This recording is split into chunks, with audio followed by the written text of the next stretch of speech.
மணப்பெண்ணின் பிரத்யேகமான திருமணம் Vivaha the Chennai silks. VVD 80 years of legacy in consumer goods.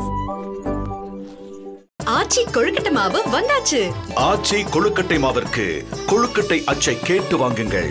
நீதித்துறையில் தமிழ்நாட்டின் தமிழர்களின் நீண்டகால கோரிக்கை. வழக்காடு மொழியாக தமிழை கொண்டுவர வேண்டும் என பல ஆண்டுகளாக எல்லா கட்சிகளும் ஒரே குரலில் ஒலித்து வருகின்றன. எல்லா தேர்தல்களிலும் தமிழ்நாட்டு கட்சிகளின் தேர்தல் வாக்குறுதியாகவும் அந்த கோரிக்கை இருந்து வருகிறது. அப்படிப்பட்ட சூழ்நிலையில்தான் உச்சநீதிமன்றத்தில் நடந்த ஒரு வழக்கு விசாரணையின் போது நீதிபதி PV நாகரத்னா அவர்கள் தமிழில் பேசியிருக்கிறார். நீதி கேட்டு வந்த பெண்ணிடம் அவருடைய மொழியிலேயே பேசி ஆறுதலும் நீதியும் கொடுத்த நீதிபதி நாகரத்னா யார்? இந்திய வரலாற்றில் அவருக்கு கிடைக்கப் போகும் இடம் என்ன? நீதிபதி நாகரத்னா 1962 அக்டோபர் 30 அன்று பெங்களூரில் பிறந்தார்.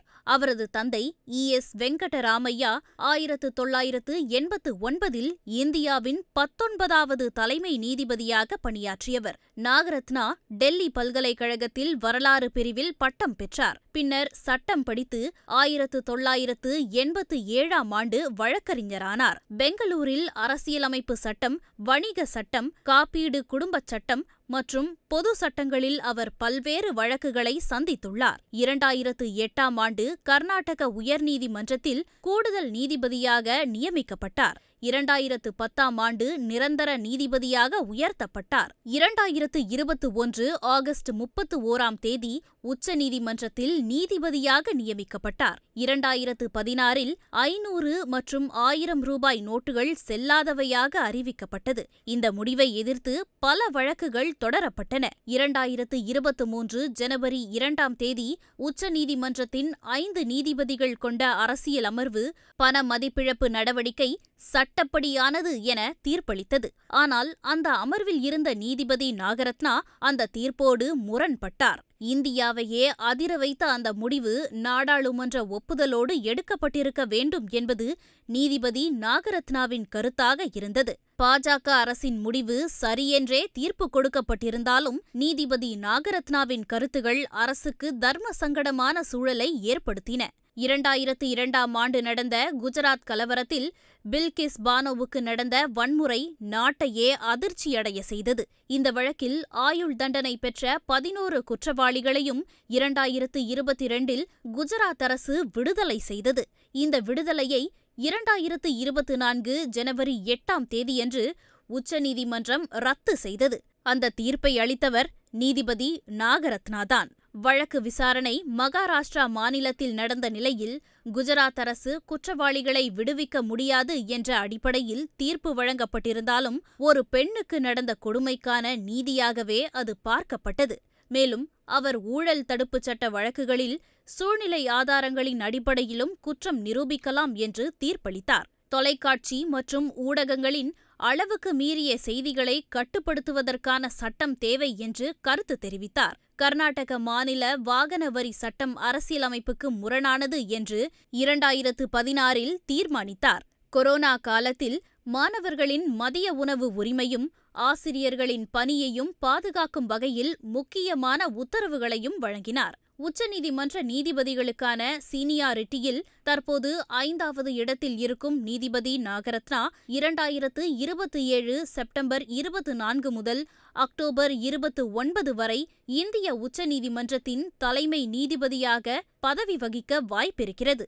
இந்தியாவின் முதல் பெண் தலைமை நீதிபதி என்ற பெருமை அவருக்கு கிடைக்கும். தலைமை நீதிபதியாக இருந்தவரின் குடும்பத்தில் இருந்து இன்னொருவர் தலைமை நீதிபதியாகும் சம்பவம் 2வது முறையாக இந்திய வரலாற்றில் நடக்கும். உச்சநீதிமன்றத்தில் நீதிபதியாக நாகரத்னா அவர்கள் காட்டிய மாண்புகள் சட்டத்தின் கடுமையை பின்பற்றுவதோடு பொதுமக்களின் நலனையும் கவனிப்பதில் அவரை தனித்துவமாக்குகின்றன. பில்கிஸ் பானோ வழக்கில் நீதியை நிலைநாட்டிய தீர்ப்பு, பண மதிப்பிழப்பை ரத்து செய்த வழக்கில் பதிவு செய்த தனிப்பட்ட கருத்து மற்றும் கல்வி, ஊடகம், ஊழல் தடுப்பு போன்ற பல துறைகளில் அவர் வழங்கிய தீர்ப்புகள் அனைத்தும் இந்திய நீதித்துறையில் அவரின் பங்களிப்பை வலுப்படுத்துகின்றன. 2027 குறுகிய காலத்திற்கு தலைமை நீதிபதியாக பொறுப்பேற்கும் வாய்ப்பு இருந்தாலும் அந்த சில நாட்களே வரலாற்றில் பெரும் முக்கியத்துவம் பெறும். Parents of the petitioner also appearing through VC. கல்யாணம் பண்றங்க. Tamil. We have signed the joint application, Lordship. கல்யாணம் எப்போ பண்ணீங்க? வெளில வந்த உடனே வெளில வந்து பண்ணிடுறேன். வெளியில வந்த உடனே பண்றேன். As soon as he come out, he will give only interim. Ask them தமிழ்ல சொல்லுங்க. எப்போ கல்யாணம் பண்ண? மேடம் கல்யாணம் பண்ணிக்கிறேன் மேடம். எப்போ இந்த பொண்ணை நல்லா வச்சு பாத்துப்பீங்களான்னு கேக்குறாங்க கல்யாணம் முடிச்ச பிறகு. நிச்சயமா மேடம் நல்லா வச்சு பாத்துக்கிறேன் madam. Take care of that. Cancel கरेंगे.